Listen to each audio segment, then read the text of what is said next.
So if we think about the equation that we were doing before, which was, the sum of all these gammas times some R max, we can basically take out the R max, and what we end up with is something that looks like that, right? You're summing together a bunch of gammas and then multiplying the result by R max. So what does that actually look like? Well, that looks like this.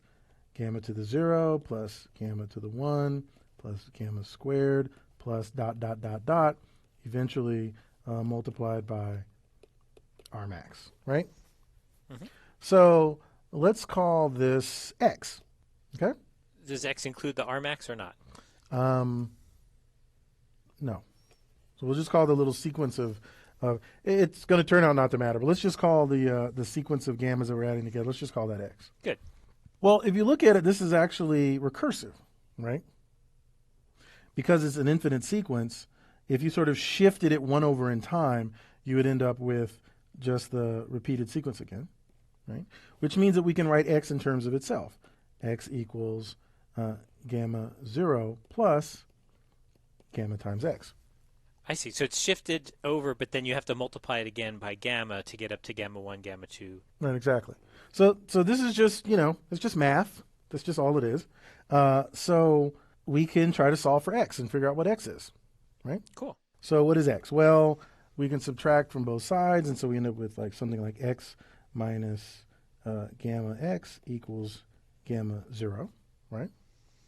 Seems like we can stop writing gamma 0. Isn't that just 1?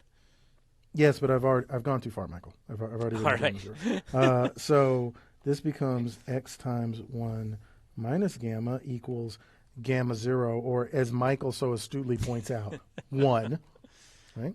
Which means what? It means So that then we divide by 1 minus gamma. X is 1 over 1 minus gamma. Neat. And I that, see. of course, we're going to multiply by R max.